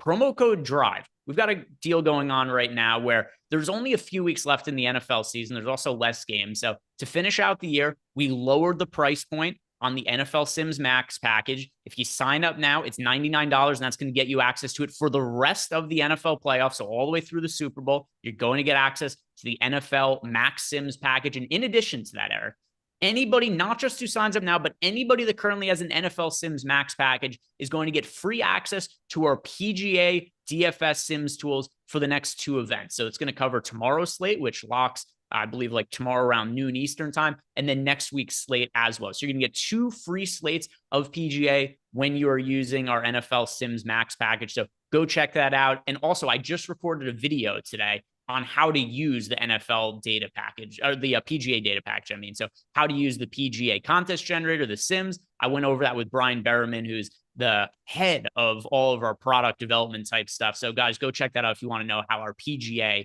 new tools work there, because contest generator brand new to the site. About 30 seconds left to go here, Eric. Any final thoughts before we hit lock?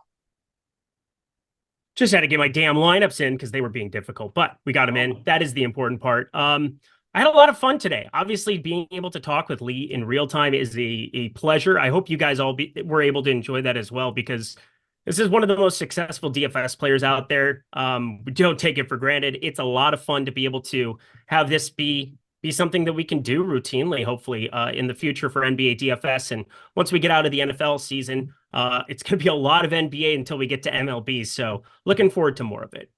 Yep. And then we've got tomorrow, we're going to be running this back again, where we are going to be having on the show Rich, who's going to be manning the projections. We'll have him on the show. So we got different guys to go to. Guys, thank you very much for watching. If you've not done it, like the video, subscribe to the YouTube channel. Good luck with the slate tonight, and we will see you back here tomorrow.